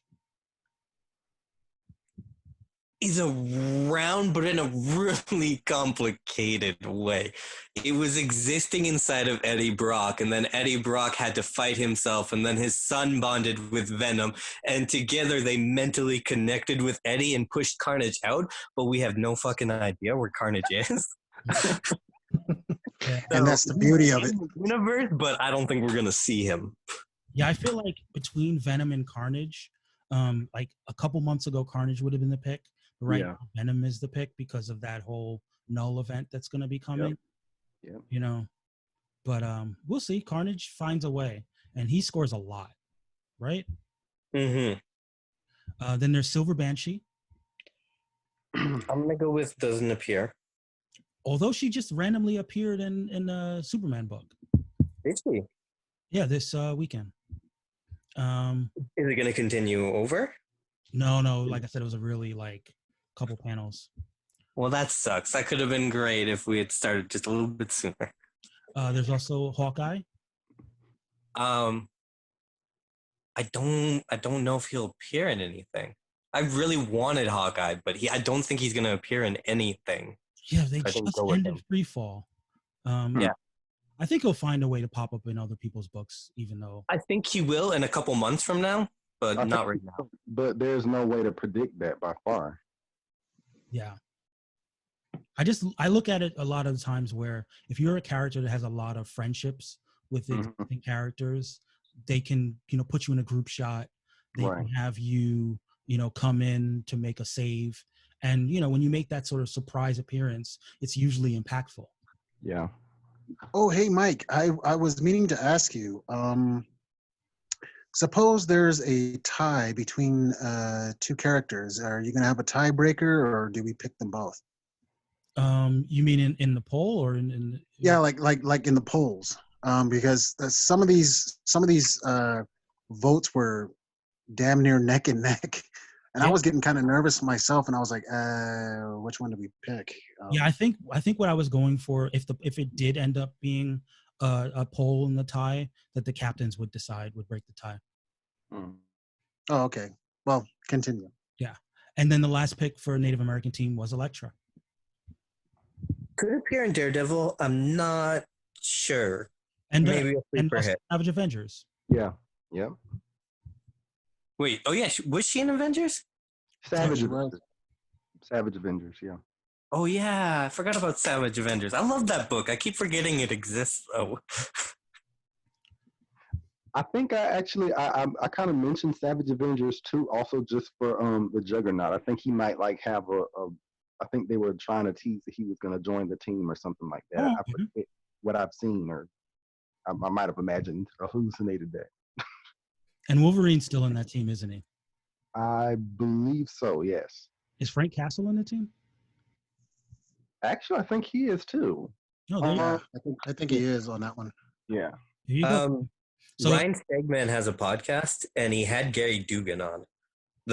Ryan Stegman is the artist on Venom, and Gary Dugan writes Savage Avengers, and he's just like, he just had him on, and he's just like, fuck you. And he's like, what? And he's just like, you just propose a team that has all the biggest heroes, and then it just kills everything else sales-wise, and then your stupid team just gets to go on, and it doesn't make any fucking sense for your team, but fuck you. And just like, man, I'm having a good time. I don't know what to tell you. yeah, now that I'm thinking about it, someone should have drafted Conan. Frankly, I'm mad that nobody even got Brother Voodoo, because he's on Savage Avengers and he's with Strange Academy right now. And he just had an appearance, I believe it was either in the Empire title or in the Avengers title. Why the fuck did I not go for Brother Voodoo? I wanted somebody not white to draft. He was in the poll. And here comes the trash talk. I mean, Randy, he was in the poll for the multiracial team. Right, exactly. I was actually expecting him to be like one of the folks who really was who was like in contention. Yeah, I forgot. Even though he's not like a Doctor Strange, but still. I forgot about all the books that he was in, so I didn't really think about him as a strong pick. Yeah. So he should have been out there Strange Academy and Savage Avengers, you don't think about those books when you think about Marvel. Right. But he did, and I think he did make an appearance in Empire. So, and he could always show up in like a Black Panther book. Yeah. So, season two. So yeah, overall, what was your assessment of the Native American team? I think he's fighting with me and Annie. Okay. And it could really go anybody's way, because like characters points. Oof, it's up in the air. You're talking about me fighting with you and Annie? For like there's a battle going on fantasy comic leagues wise at the top, and then there's us at the bottom. You are definitely in the fight between me and Annie. I'll get it through your head, Shaun. I'm actually fighting with all of you. Like, fight? I don't mind a fight. I wouldn't say you're in the bottom fight. You're in the like mid fight. It's The bottom fight so far is the black delegation. I would have to definitely say, oh, shots fired. Shots fired. You wanted more trash talk, Mike. That's what you wanted, Mike, and you're getting it. exactly what I want. Because I'm not going to be a mid card. I'm going to destroy the white delegation, and then I'm going to start with the rest of you. Look, you guys, you're fighting for Started from the bottom, and now we're going to be like, next thing you know, the invincible Look, you guys are fighting for an intercontinental title. It's all right. title gets like a spin-off or something, like the one above all. We get to hear his backstory. I would love to hear that backstory. So let's talk about Tamati and the Polynesian delegation. Oh, yeah, definitely. So we've got Namor. Yeah. I mean, not a lot of points, but we'll probably appear and get points. Storm. Yeah, strong pick. Mm-hmm. Blue Marvel. I don't think so. Scarlet Witch. But to have a strong month. So you know what? If you had to have Scarlet Witch, this was the month to do it. Mm-hmm. Amadeus Cho. I wanted him because he had like one appearance, so he's not going to do much. Any word on when Agents of Atlas are coming back or nothing? To be determined. I think it's only coming back to get canceled, honestly. Yeah, Wasn't doing great in sales. They are long overdue for an ongoing title, but no, currently they don't have anything. All right. And no word about it whether he's going to appear in any kind of champions, right? Nope. American there's that. I don't even remember what the rift between him and Kamala was, but there was like a little bit of a rift, and he's like, "Fuck it, I'm gonna start my own team," and like the rift just blew up, I guess, because of that. I believe the rift may have been because like he made a deal with Mephisto to. I'm trying to remember who did the deal with Mephisto to. Miles made the deal, but Amadeus knew. Right, and they had some kind of split up, but I don't know really what became of that. Yeah, I think that was like the end of the Jim Zub arc where they. Yeah. Is it Darkheart? Is that his name? Blackheart? Blackheart, or yeah. I mean, I didn't really actually remember there being much follow up to that, other than just the kind of hints of there being a schism. Right. Yeah, they had to wrap that arc up really quickly. But I don't think it was intended for him to leave the team for good. But it just so happened that his Agents of Atlas book was starting up around the same time. So that's where we ended up seeing him a lot. Yeah. So there's also America Chavez. I think she's got a book, but maybe not till November. Is that right? Yeah, it's not coming out anytime soon. Yeah. There's Fire Lord. No. Raven. Digitally, yeah, could appear. And also, is she in the main Teen Titans book? I don't think she is right now. I think she may be in that weird little team. I think she's in the Digital Titans Together team. Yeah, she's in that team for sure. So digitally has a presence, yeah. Old Valkyrie. Sorry, no, this is Tessa Thompson Valkyrie. So unless you know what, she exists, it could happen, but I don't think so. Yeah. Daredevil. Strong pick on his team. Kitty Pryde. Dead. I mean, she could come back at any time, right? And then she appears and she comes back and he gets a character development point, and that's it. I mean, if only he had her, if only the X-Men versus Fantastic Four book came out next week. Yeah. And then, of course, Sunspot. Again, could appear. There's a lot of cosmic stuff going on right now. The X-Men are involved, but I don't imagine we'll get much points if appears. So what's the overall on the? Tees, sadly. He's down there with the black. Oh wow! But he's gonna Honest. beat them, I think. I hope. I But mean, he wins in our hearts. in our hearts. I mean, Storm. I feel like Storm and Daredevil will be the MVPs for that team, Yeah. or if not Scarlet Witch. You know, that's a strong MVP selection, especially based on recent developments. And Raven, you know, digitally, if she gets more than like a couple issues, she could do good. Yeah, good point. I'm not sure how long that Titans Together title will run, but I think it's on.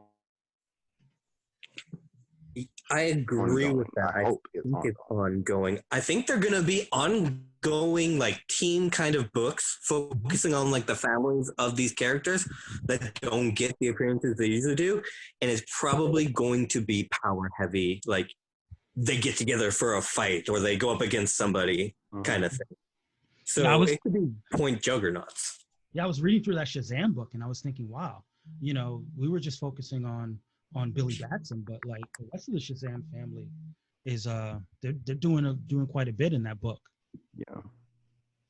But this is going to be weird because we're going to do a self-assessment of your own team. But I guess we'll allow everyone else to chime in. Tag no bias. Yeah, if we think that you're being biased, we'll chime in with a little buzzer sound if we think It's best some pushback. Yeah. So your pick, Flash. My strongest character by far. Blade. Honestly, a big regret now that he's not in Empire. He's not appearing in anything. He's in Strike Force.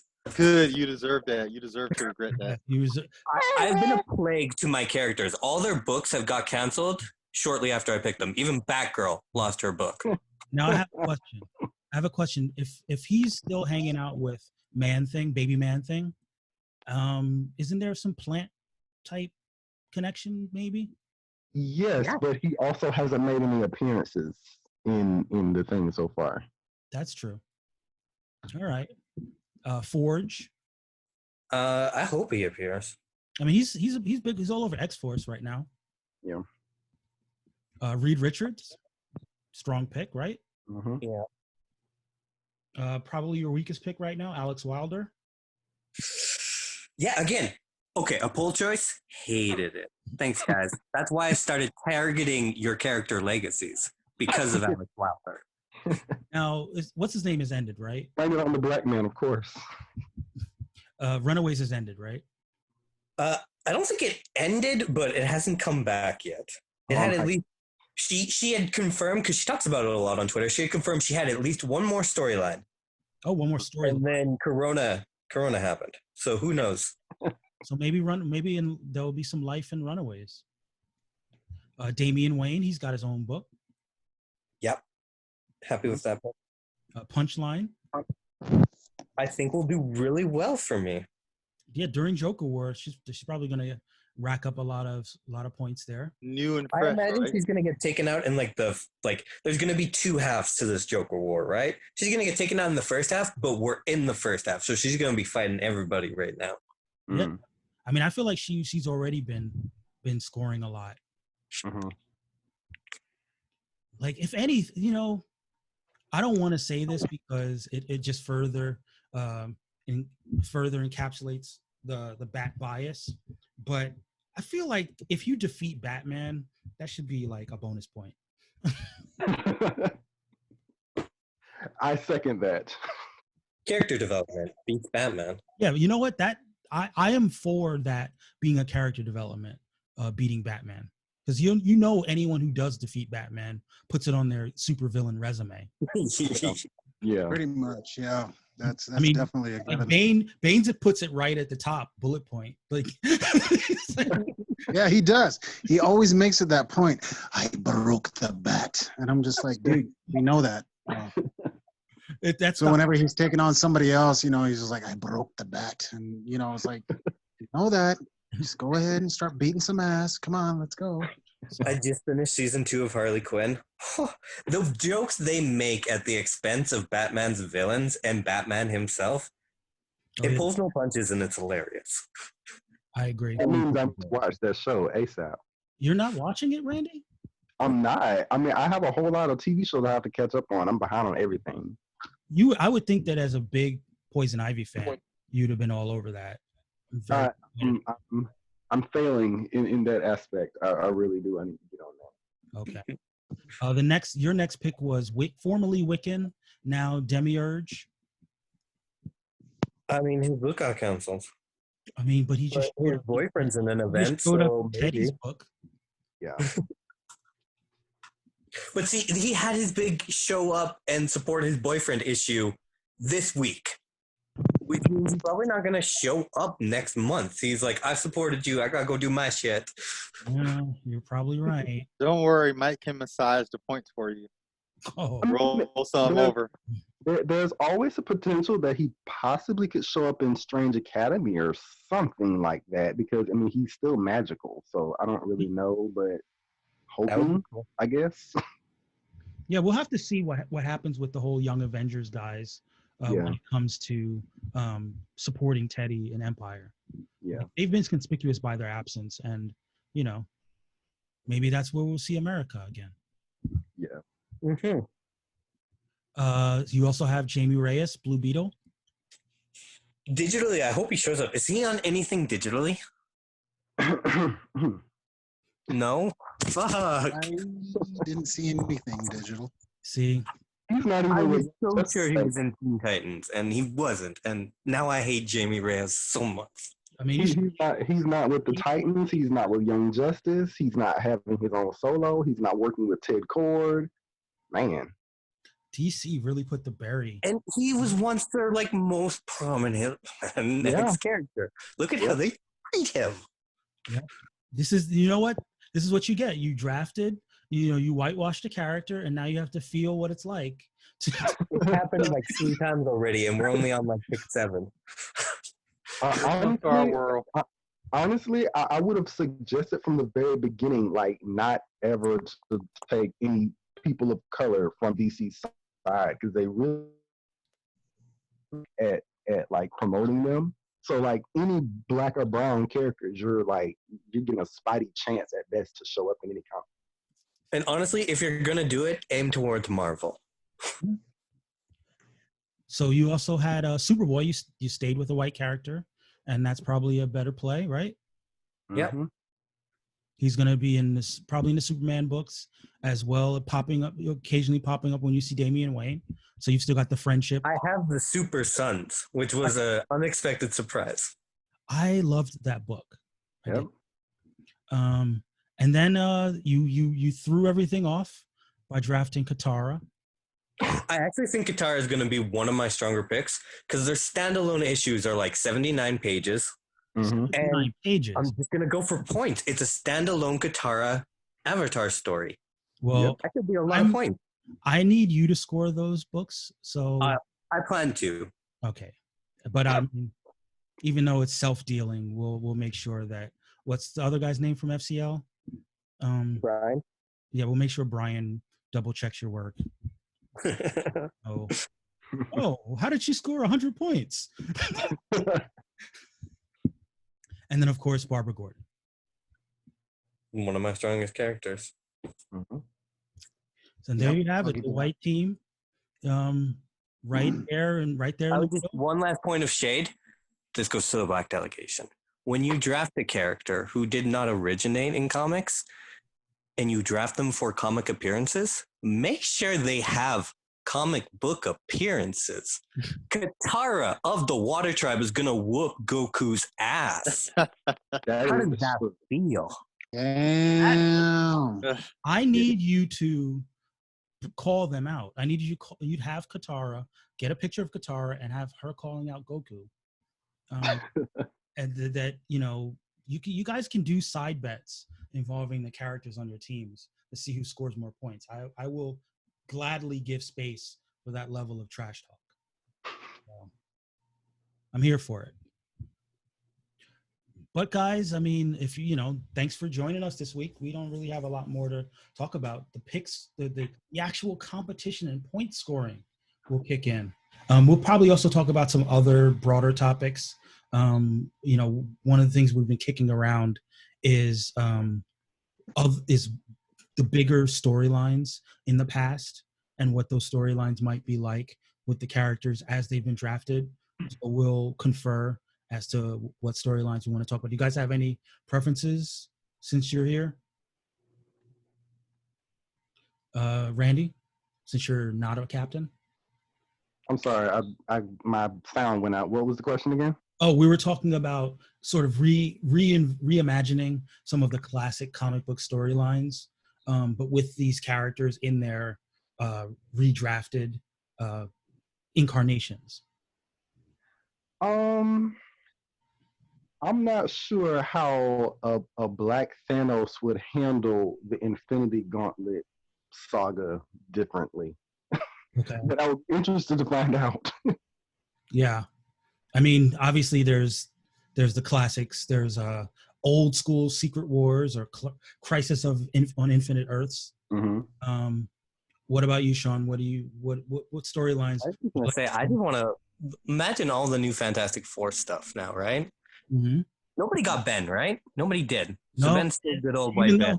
So we got Ben and Reed, and we got the Storm family, who is multiracial. No, Jewish, but what was Jewish? Latinx Jewish? I can't remember what Annie did with it. No, wait, the Latinx team got Sue Storm. I forgot. Next team was Sue Storm. And then Human Torch is Asian. So that completely changes like so many of the Fantastic Four stories.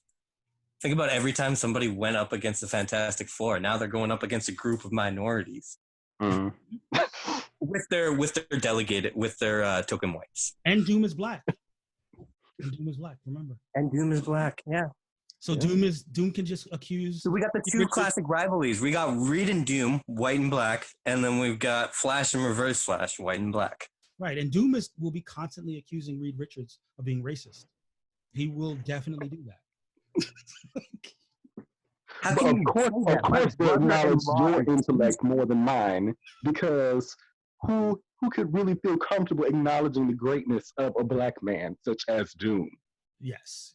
You know exactly what he would do that. So expect a lot of awkward Reed Richards apologizing. You know those white women that go, "I'm married to a black guy." Reed is the that's white actually true. I'm married to a Hispanic woman. You know. I've got a Jewish friend. Oh yeah, I guess that's a win for Annie too. Yep. So that's one that we can definitely like go through some of the classic Fantastic Four storylines. The Avengers obviously have been reshaped quite a bit. The current Avengers even. Yeah. You know? Spider-Man and Guild. Whew, that's got an interesting new twist on it. Oh yeah. I mean, there's some that was thrown out to Joaquin. Yeah, Maximum Carnage with native Spidey and native Carnage.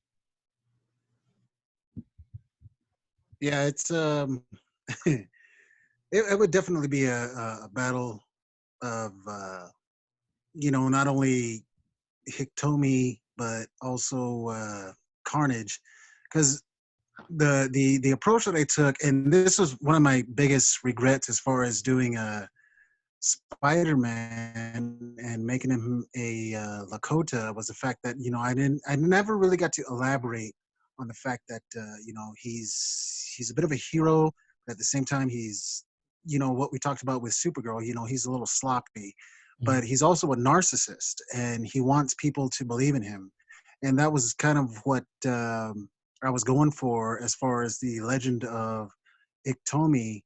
And that was part of the reason why I picked Spider-Man as my first character. And I kind of placed him with, this sounds a lot like Spider-Man, because Peter Parker, Spider-Man, he is a little bit of a narcissist. He talks trash. He likes to get under his villain's skin. And, there are times, he's failed, but at the same time, he still talks trash. But the thing was that much like Iktomi, the Lakota legend, yeah, he's a narcissist, and he needs people to believe in him for him to do what he needs to do. And yeah, he's not necessarily a villain, but at the same time, he's not necessarily a hero, not yet, anyway. So that was kind of what I was going for as far as Hiktomi and Peter Parker. Interesting. So yeah, so I think what we'll do is over the course of the week, we'll sort of like ask around in the group, figure out what storylines we'd like to talk about on a podcast, and have some folks on to talk about them with their respective characters in tow. And then of course we'll talk about who won the week in a fantasy comics league and get some trash talk in that respect. I'm looking for all upsets all the time, Mike. I figured I wanted to hear your perspective kind of overall on the competition that's about to kick off. Well, you know what? I got to give some love to Kia, right? We've made fun of her week in and week out, but she's been playing the long game, and her team looks shockingly strong now that we've done the actual analysis. So props to her. Props to the front runner for sure. Yeah, I mean, it's going to be fun if any week that Kia wins. I'm sure she'll maybe we'll have some kind of mini trophy. She's so humble, though. I can't imagine she would take any credit for winning. Yeah, humble. That's cute. Yeah, that's maybe a little bit of a humble bragger. humble braggart. I've known this woman for 16 years, and yeah, humility is not one of her things, because I know for a fact she's gonna call me in the middle of the night and she's just gonna rub it in my face. I know she is. And if she's listening, oh yeah, I'm waiting, girl. You're gonna like wake up in cold sweats just imagining her. Yeah, 11:30, 12, 1, 2, 3 o'clock in the morning, she's gonna call me, and yeah, she's gonna rub it right in my face, and yeah, we're gonna have a big old argument. And I mean, as Marines, that's what we do. So, I love my sister Kia, but damn, she's, like I said, she's got a bit of an ego. Right. But which Marine doesn't have an ego? And I'm going to feel like an American during the World Cup.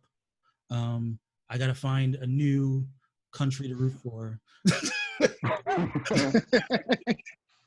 Because the black delegation is going to break my heart every week. Yeah.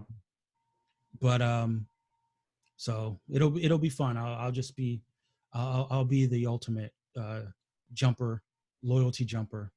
But it looks strong. The Latinx team looks very strong, and we'll see if anyone can topple that monolith.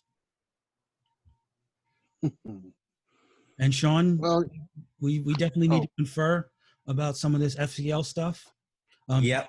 You now is your opportunity to plug the FCL. Okay. Fantasy Comic League, been doing it for 6 years.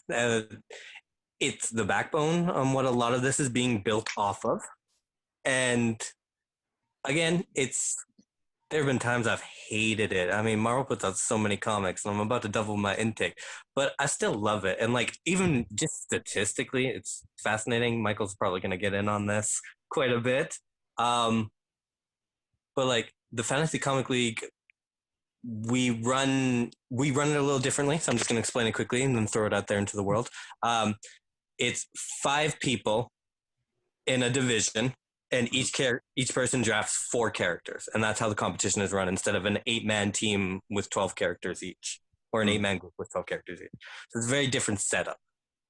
And there's no creative aspect, so it's just competitive. Some people just draft their favorite characters month in and month out, though. They just want to know how their favorites do. Uh-huh. So anybody who's enjoying the competitive aspect of this, if you want to check out the Fantasy Comic League, we're always looking for new people. Feel free to join. Site again? Say that again? What's the site again? Oh, it's through Twitter. It's fantasycomicleague.com, but we mostly run everything through Twitter, so just reach out to us on Twitter. And that's fantasy. And it's at Fantasy Comic LG, because we couldn't fit league. Fantasy Comics LG Twitter. Fantasy Comic League on Twitter. Yeah. Okay. I'll definitely look it up. And yeah, so I mean, we're looking forward to it. This is a strong partnership ever since I came up with the idea of the racial draft, and hopefully both of our endeavors grow and grow. And I'm looking forward to it, even though it's a ton of work, like you said. Yeah. Yeah, Mike, I want to take a moment, give you the props. I mean, you're really about to dive in and really read through this material to help the scoring work. So props to you for making it happen. Yeah. Thanks. I look And not forward only to your that, first with all the, event the on the that. racial divide that's going on with our country, you really brought something that really brought a lot of us together. And I totally respect you for that from the Native American aspect. So yeah, you definitely are a brother to us. So thank you for what you're doing. Well, thank you for everything that you brought to the table, you and May. We couldn't do this all without. We couldn't do this without you specifically, but without everybody who's participating, and without you, the listeners. That was my. Nice transition, Mike. That guy's a professional. But yeah, I mean, I guess this is time for goodbyes. Anyone have any final words? Randy, we'll start with you. I really wanted to say hello to Randy. I'm just grateful to be part of it because everybody kind of when I was younger, people kind of made fun of me because I wasn't really into sports, and when they started doing a little football, fantasy league and stuff, it never really appealed to me. So finally, I have something I can relate to, and we can it mixes into my storytelling, my love for telling and stuff like Classic that. Randy. So I'm just really grateful to be part of it. And Joaquin, sorry if you got caught off. No, it's no problem. I just wanted to welcome Randy to the podcast, and it's good to have you, man, and to get a perspective from the front lines, because I've been trying to get a lot of my Native friends on the podcast, but they're a little shy. Mm-hmm. But welcome to the podcast, and I'm glad you're enjoying yourself, and I've been enjoying myself ever since Mike got me on this platform. And he's really given Native Americans, not only us, but people from other races, a voice. So thank you all so much. And yeah, it's time for me to go. Okay. So you guys take care. All right. All right. Best wishes. Best wishes. Yep. You, man. Good luck competing against me. I wish you the best of luck. Shaun, your ass is still mine. So This is the kind of trash talk we like. And he's gonna beat us both. That's where my money's on. Yeah, Annie's got to come back. Annie's got to come back and crow when It's gonna be Annie and Kia are gonna win like the 2 mini battles, and I'm gonna be like, what? How'd they do that? Well, shout out to Annie and shout out to Adam from the Jewish delegation. They've been great, and I'm sure they'll be perfectly willing to crow when they defeat any of the teams. So watch your back, Shaun. But yeah, I guess this is time enough to go. Once again, I'm Michael Terrell Ford III, the architect of this whole thing, and it's I feel like we made it 12 rounds without a break. We did it. All the teams came through, and now we've got teams, and now it's time to see how the competition plays out. And I'm looking forward to it, and I hope the listeners are looking forward to it. By all means, go back and listen to the earlier shows and see whether our predictions played out as we expected. I don't exactly think we did, but I think that the teams there's been a lot of ups and downs, and it's going to be fun to see what actually happens when the books start coming out. So, from here in New York, I'm sending out my best to the rest of the world. Again, there's a lot going on in the world right now, and I hope that we're providing a little bit of levity and a little bit of a respite from all of that. But until next time, all things are possible.